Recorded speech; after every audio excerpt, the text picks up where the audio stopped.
Can you build a successful life while part of you is still in a chronic functional freeze? Welcome to this episode of the Biology of Trauma podcast. I'm your host, Dr. Aimie. Looking back, how I had lived most of my life, especially since age 12, I learned to keep moving forward no matter what. Push through the exhaustion, the doubt, the moments when my body begged me to stop, and I thought that was me being strong. I never realized that beneath all of that forward motion and pushing through, that parts of me had stopped moving altogether, frozen in these moments that I'd never fully processed, trapped in these survival patterns that I didn't even know existed. In this episode, I'm sharing more of the story of Elena, the patient that I shared with you in chapter 1 of my book, because what she needed to learn about the freeze response is perhaps what you could benefit from learning as well. Until we understand that trauma is fundamentally a disruption of movement, we will keep trying to heal with strategies that can't address what's really frozen. So in this episode, we are going to cover the real definition of trauma as life's biggest disruptor, why successful people can still be frozen in survival patterns, the healing roadmap that can take you from stuck to alive, and why state shifting matters more than neuroplasticity on the healing journey. Let's dive in.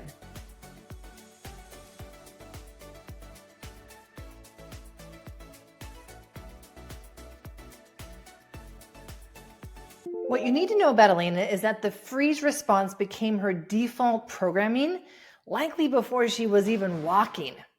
Her birth was traumatic. She had fetal distress, resuscitation, 24 hours in the NICU under bright lights with painful procedures, and no mother to regulate her tiny, overwhelmed nervous system. So from her first day of life, her body learned that things are too big and she needs to shut down in order to survive those. And then came more of that in her childhood. Now, I share a lot of this throughout my book, but I'm bringing all of those pieces of her story here so that you can see how it all comes together. She was raised by a single mom who was working long hours, and she would have a boyfriend, and he had moods. He had this unpredictable rage. And so very early on, young Elena had learned that being seen was not safe, because then she would be exposed to his moods and his rage. So she got very quiet, and she became the easy child, the one who didn't need anything because she didn't want to be any more of a burden to her already busy, overwhelmed mother. As she would later tell me, she was unconsciously picking at the fibers on her yoga pants as she told me this. I remember that. She said, "I can still see myself as a little girl hiding with my dolls, quiet, still, and absolutely terrified." That was her freeze response, and it helped her survive her childhood. And now, 45 years later, her body still doesn't know how to fully be alive because it still feels that being seen as being dangerous.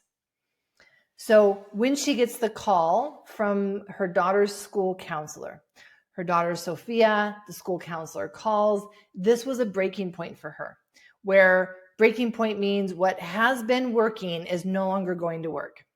And Sophia is 13 years old at the time, and her counselor reports to Elena that she's been expressing some suicidal thoughts.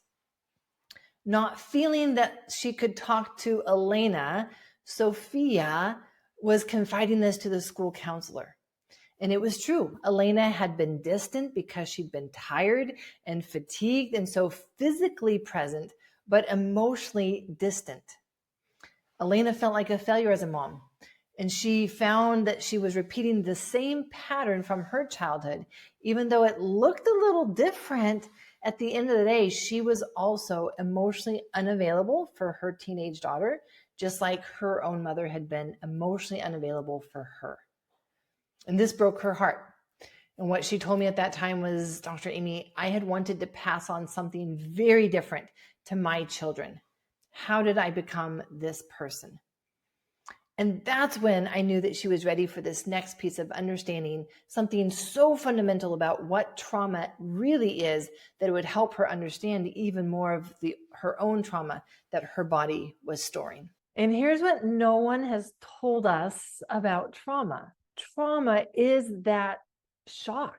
It's that inner sensation of, I can't believe this is happening. I don't know what to do. I don't even have a list of options that I can go through.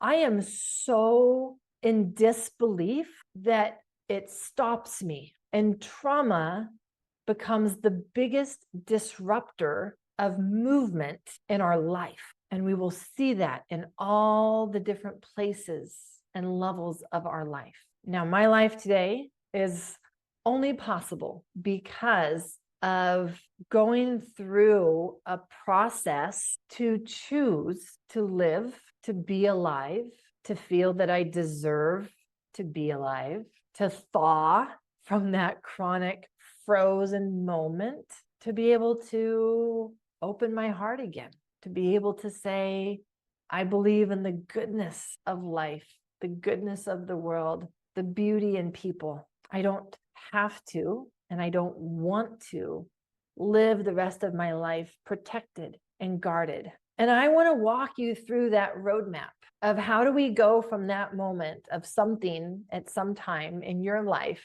having shocked you, stunned you, stopped you, and going from there to a place of living open, with an open heart, with open hands, not needing to have to control everything like what we used to when uncertainty and unpredictability felt so dangerous. We couldn't allow it in our life. So this idea that life is movement, and even just now, I encourage you to get some movement in, stretch, move your arms, move your legs, because this is life. I am alive because I can move. When I die, I won't be able to move. So life is movement. And not only the movement of our physical body, big stretch, moving our physical body is lovely, but there's also these stages of life that we're supposed to move through. We're born, we move through our first year of life that somehow we survive despite our parents.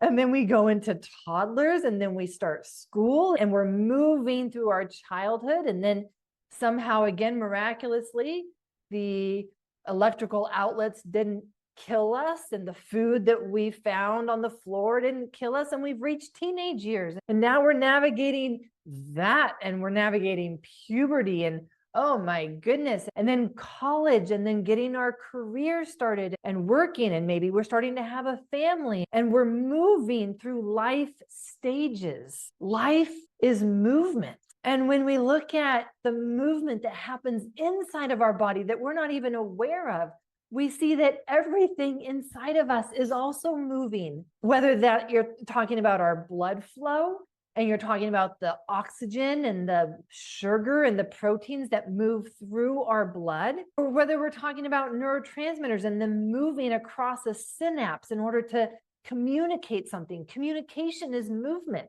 Just the fact that you can hear what I'm saying right now is movement of my mouth generating movement of airwaves that are landing on my computer. They're being picked up and transmitted over into some cloud and Wi-Fi thing that we have now, and somehow it's being picked up by your computer that's generating sound waves that are movements that are arriving to your ears, that move the middle ear bone in your ears, that allow you to hear what I'm saying. Everything is movement.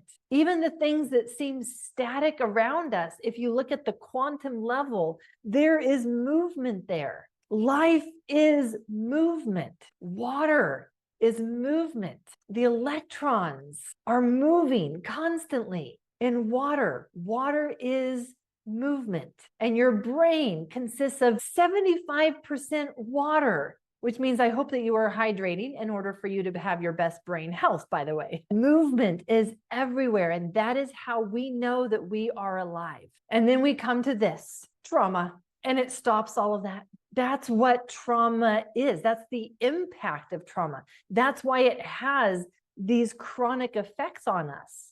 It's because it is the biggest disruptor of movement. And as I share this, I'm assuming that there is some moment in your life that comes to mind where it stopped you. It was this disruptor of movement. You were moving through life and then something happened. Was it grief, losing a parent, parents divorcing, moving away from your best friend? Was it a divorce? Think back on your life and when was it for you? Like for me, it was at age 12. When was it for you? How old around that time were you when you experienced what felt like a complete disruption of your flow, of your ease, of the movement through your life at that time? What age comes to mind for you? And as you think of that, notice what else comes to mind. Is there an image that comes to mind?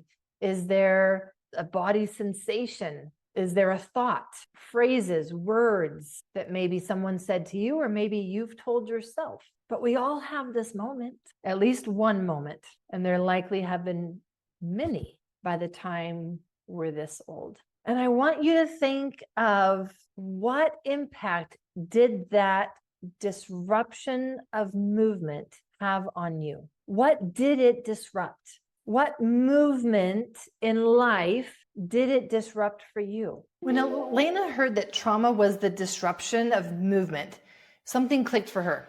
And she thought back to the school counselor's words about Sophia, that she didn't feel like she could talk to you because you've been distant and fatigued. And that was when she realized that she wasn't really there.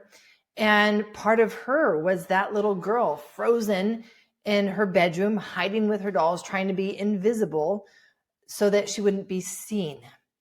And so she had still this part of her that had learned that it was never safe to fully be present, to fully show up. And of course, this is going to play out in all areas of her life.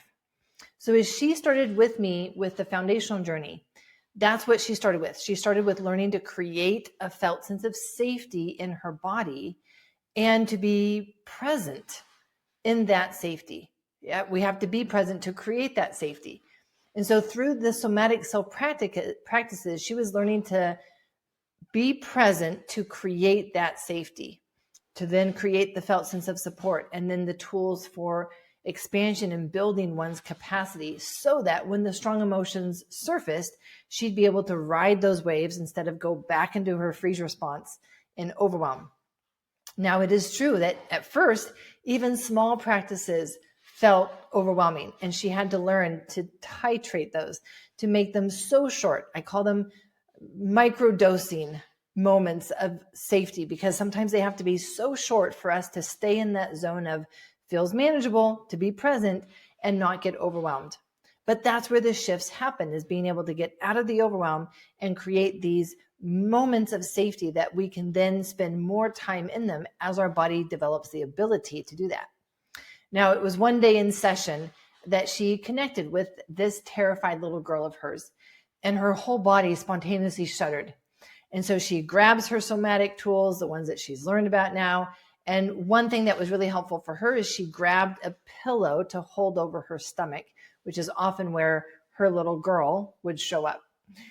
Now, what's different about that is that rather than avoiding, ignoring, and pushing through like she used to, she was now present to that sensation, to that shuddering, to these symptoms, the sensations of her younger girl showing up. And because she was creating a different experience, actually being present, then her whole body shifted, and she had that internal shifting of the state that we talk about. Her shoulders relaxed, and then she had a deep, spontaneous breath. It wasn't anything that someone else might call dramatic. It wasn't a complete transformation overnight, but it was real, and it was happening at the unconscious level. And that part of her that had been frozen was beginning to soften, beginning to thaw from a freeze. Her daughter started noticing, And she noticed that she had more energy because it takes so much energy to ignore and avoid these parts, especially a part that doesn't want to be seen, because every day we are in a world where we need to be seen. And so as she started down the roadmap, this roadmap of actually learning how to now go deeper and move from frozen to alive, this was the progression that she took. After the foundational journey, she needed to have deeper skills for that freeze response. So we worked on freeze, and then grief, and then attachment, then stress and anxiety, then letting go, and then not just creating a biology of safety, but creating a biology of healing. And that is how ultimately she came to do so much more, experiencing so many more changes in her life and in her relationship, especially with her daughters, than she ever thought possible, because so much of this was unconscious for her. She hadn't understood that it was the downstream effect of stored trauma in her body.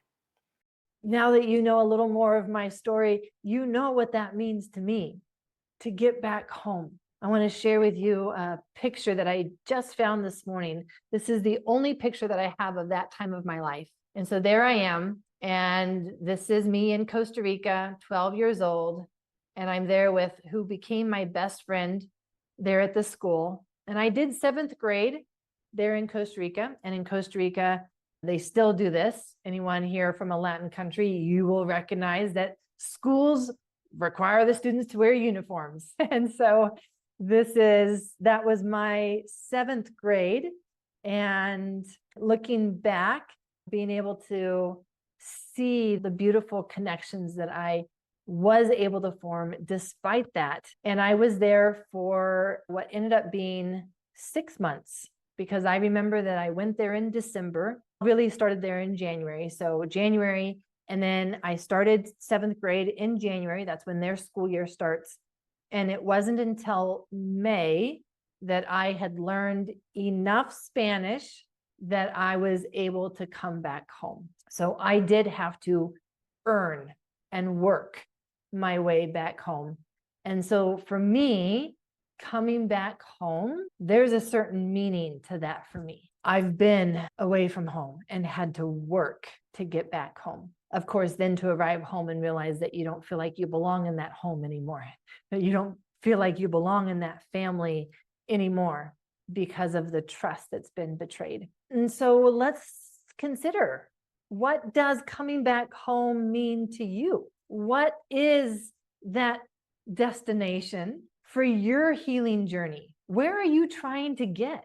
For me, it was very clear. If I want to go back home, which at that time was Washington State, lived in Central Washington. If I wanted to go back home to Central Washington State, and I'm in Costa Rica, I know that my ticket home is learning Spanish. Guess what I did? I sat down to learn Spanish. But I knew that I had a destination. I was working towards something. If we don't have that destination, then how do I know what to do?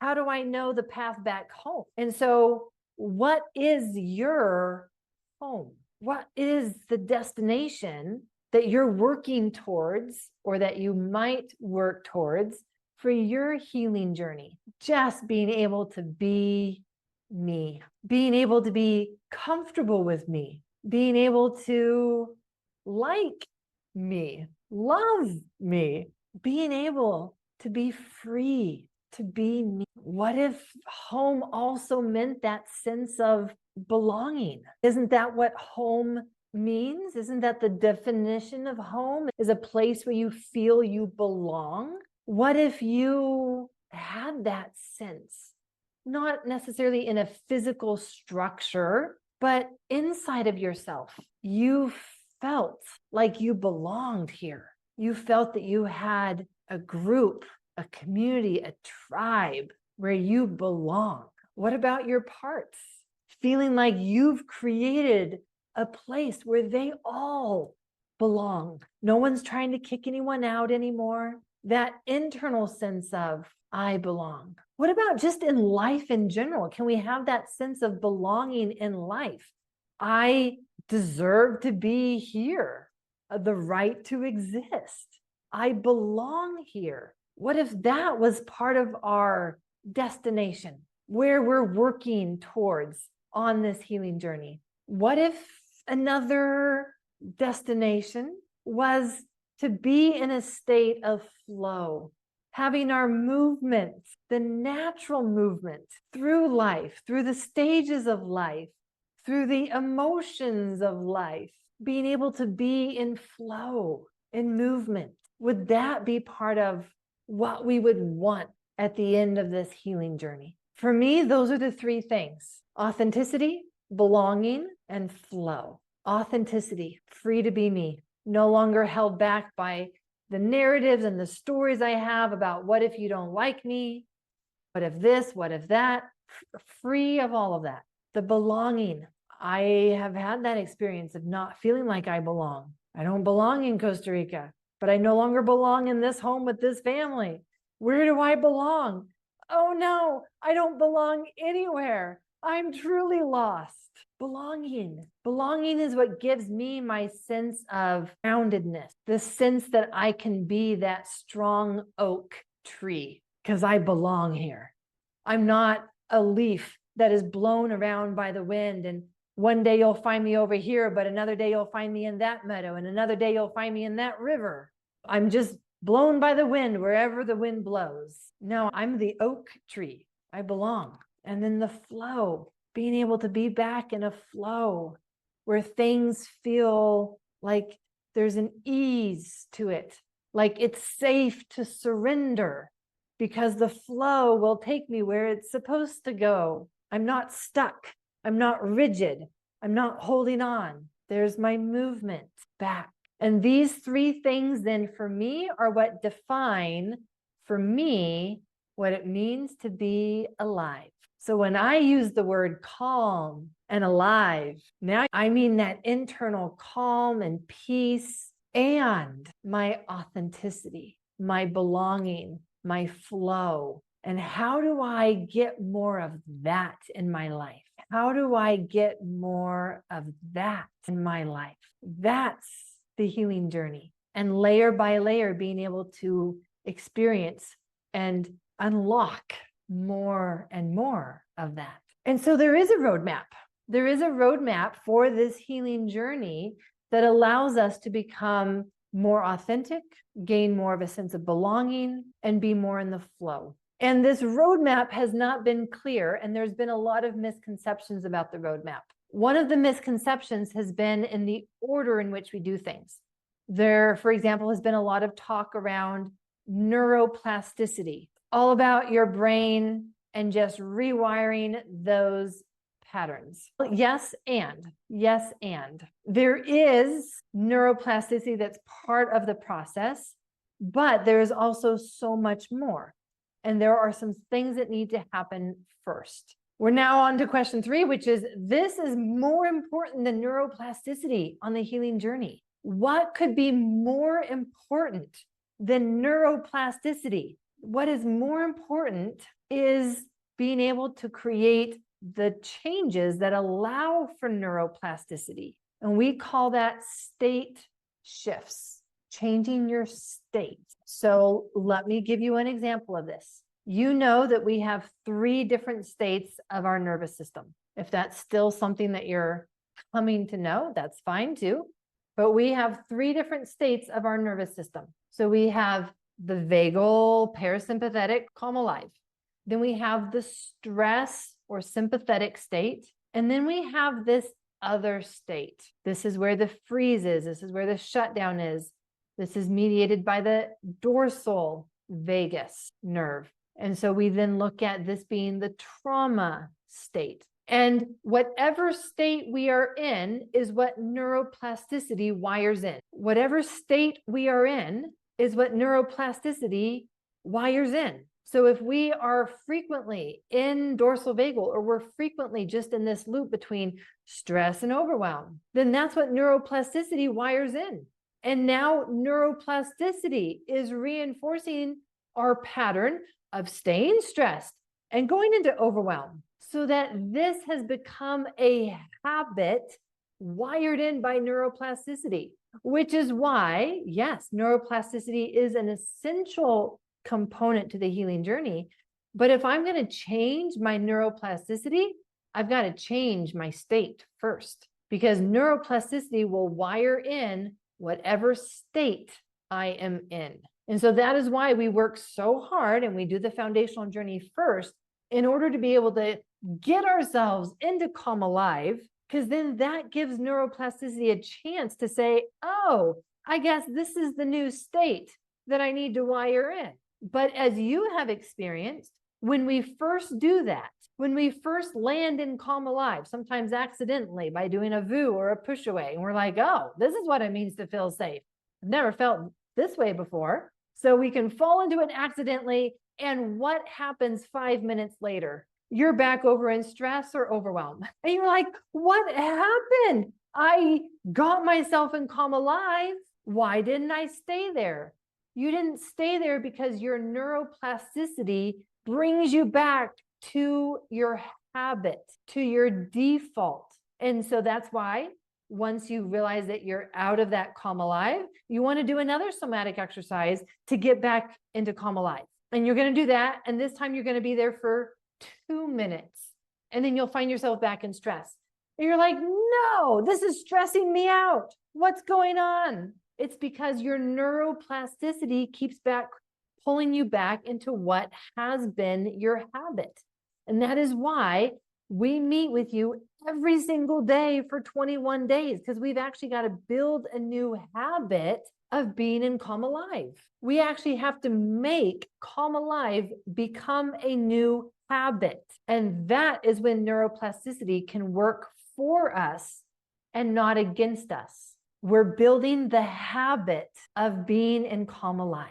And as we then go through the rest of the biology of trauma modules, what we will then build the habit of is, once we go into freeze and overwhelm, we need to build the habit of being able to come out of it. So that's why we work on that for 6 weeks. And then we work with grief. Why? Because we need to build the habit of, when we go into grief and it's overwhelming, we are able to have built the habit of coming out so that we don't stay stuck, because that's our current neuroplastic habit, is to stay stuck. We need to do it enough times. We need to come out of freeze enough times that our neuroplasticity can say, oh, I see what you're doing here. Let me build that neural pathway for you. And then it becomes easier. And that's why we also work on the stress. And we have the biology of stress and anxiety module. Why? Because we need to build the habit of coming into stress and completing our stress response. Why? Because right now, for most of us, your habit is to go into stress and overwhelm. That's your pattern. And it's a pattern because it's been done enough times that your nervous system has said, oh, I guess that's what we're supposed to do. Let me make it easy for you. Let me build that neural pathway so that you don't even have to think about it. It's not even a choice anymore. I'll just automatically take you from stress right into overwhelm, since I know that's what we're going to do anyway. Ouch. Your overwhelm has become a habit. It's not even a choice anymore. Is this resonating with any of you? Type yes into the comments if this is resonating with you, that your pattern of responses has become a habit. And that's why it doesn't feel like there's any choice. And that's why it feels like it happens so quickly, because it does. Those are the pathways that your neuroplasticity has built over decades. And so that is why, in order to even build new pathways, we've got to learn to shift our state first. We've got to find that way into Calm Alive. And once I'm there, then my neuroplasticity can say, oh, let me build that neural pathway for you, since I see that you're wanting to spend more time in Calm Alive. Let me help you out. Great. Thank you. I love the help. And we make new habits based on our state. Imagine that. Imagine what your life could be if being in Calm Alive was a habit. Isn't that cool to think about? Being in Calm Alive actually being a habit. I'm just in Calm Alive because it's my habit. Yeah. Nothing, no other reason. Why aren't you stressed about that? I'd love to be stressed about it, but it's just become my new pattern to be in Calm Alive. So I'm going to not stress about that one today. I'll let you stress about it. Having a new habit of being in Calm Alive, of completing our stress responses, and being able to move out of freeze responses. This is the neuroplasticity that we want to build through practice until it becomes a habit. So what is this process then of building this habit? Who wants to build the habit now? I want to build the habit. I want to build all of these habits. I want to build this is my default so that I can be back in the flow of life, because I can recognize that my current patterns, my current neural pathways are what block the natural flow and ease and movement of life. And so let me share with you the steps. These steps might be surprising to you. These are the steps for going from my pattern is to stress and overwhelm to my pattern being calm and alive. Step one, the somatic practice that we develop is to recognize I am alive. Why? Because your version of my 12-year-old girl in Costa Rica doesn't know that you're alive. My 12-year-old girl didn't realize that I had grown up and that I am alive, which means that she did it. She made it. We're alive. This is the first baby step that we have to take. We're going to go deeper, but we can't go too deep because that part of us is not ready for that. We've got to go as slow as that part needs us to go in order to shift these states.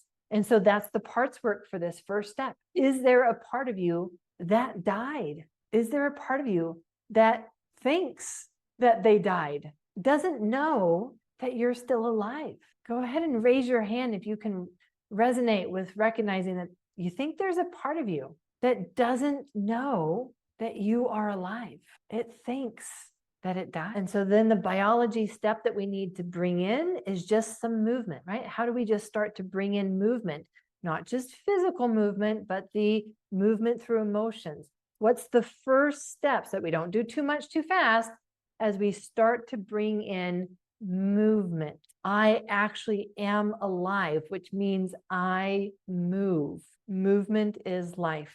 That's not going to be enough. And so step two is working with our body to choose to live. Thinking back on that moment for me in Costa Rica, watching my parents drive away, there was a part of me that had to live, but didn't want to live. I don't know if that makes sense. It didn't feel like a choice.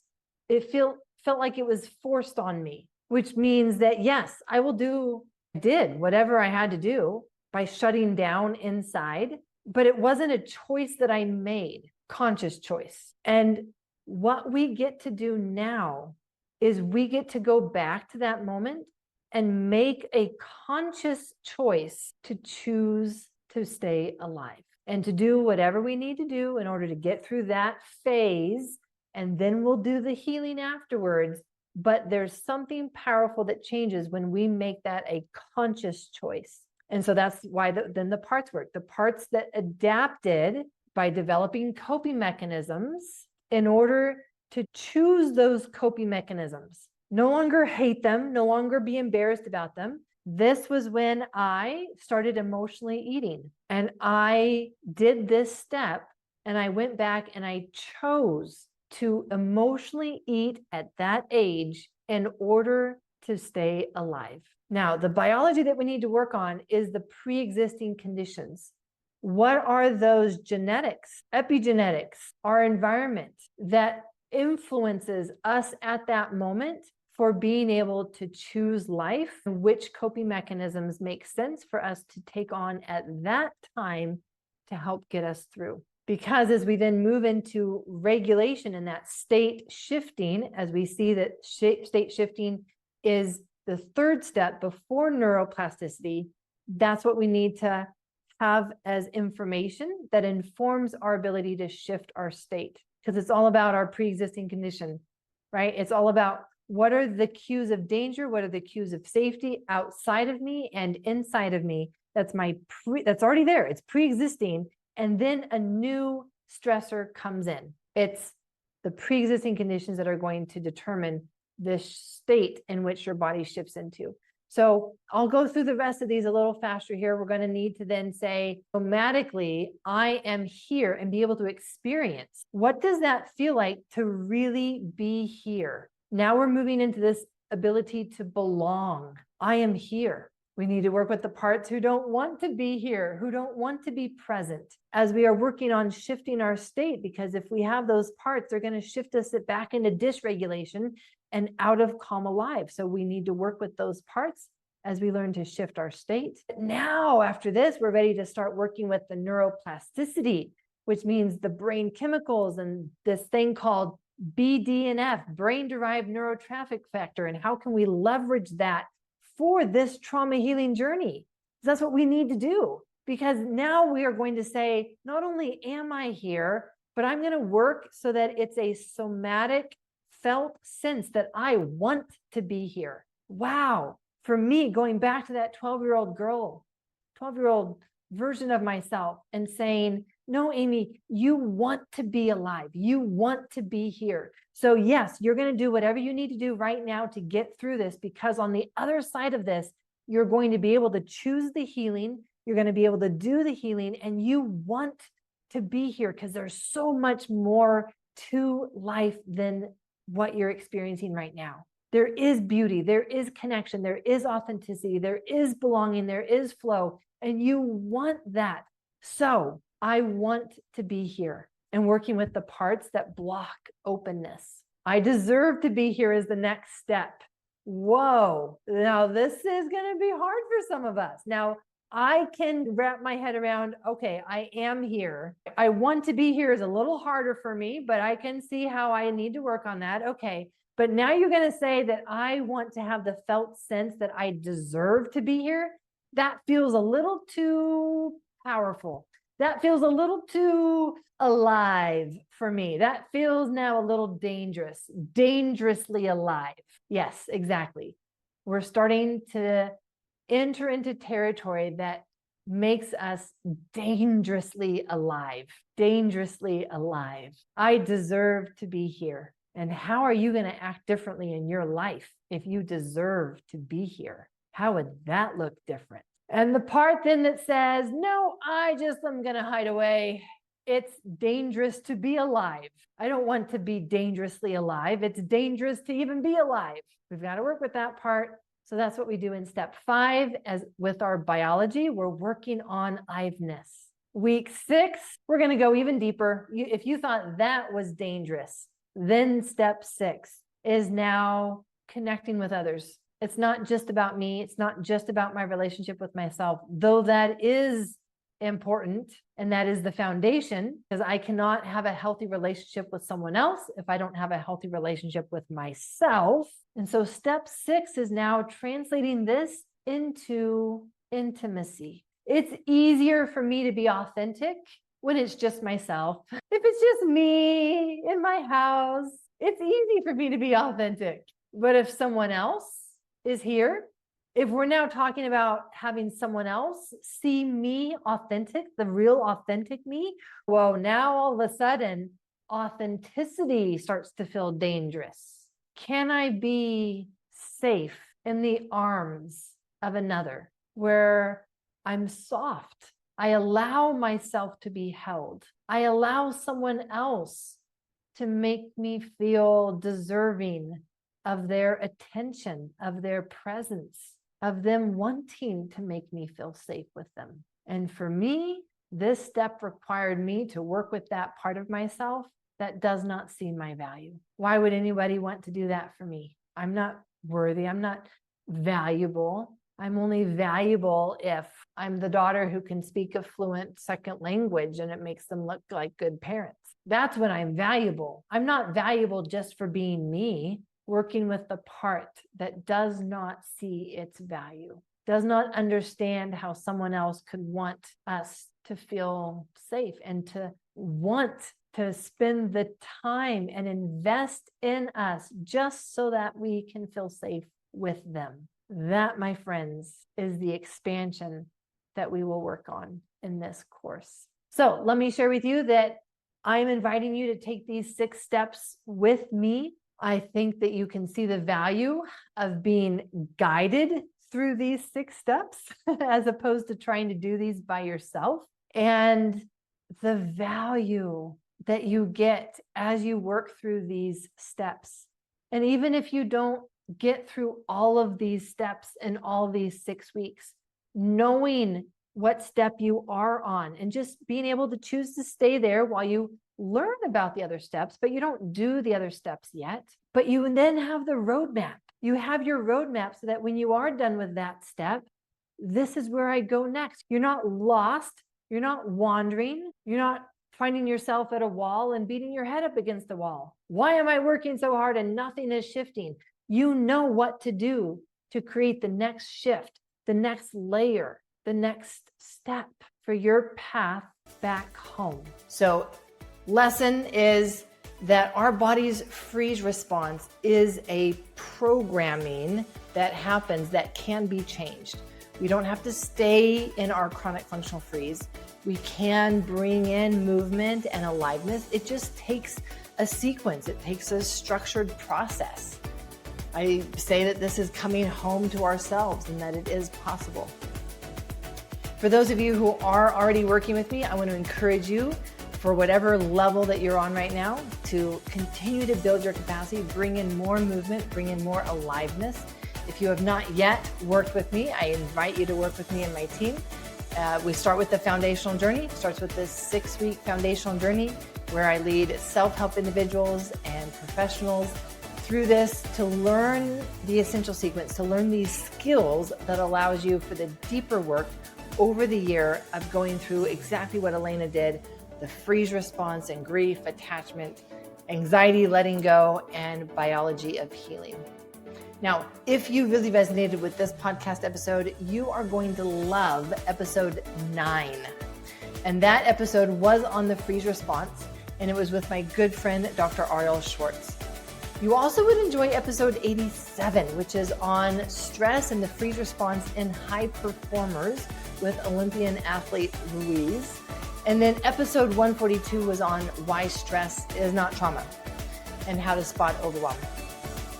I'm here to save you time and money by bringing you practical information that will help you accelerate the healing journey. Please take a moment to leave a review, drop a comment, share this episode with someone who might benefit from hearing it. Your feedback is how I know how to make this content better for you. I'm your host, Dr. Aimie. Until next episode, lots of love.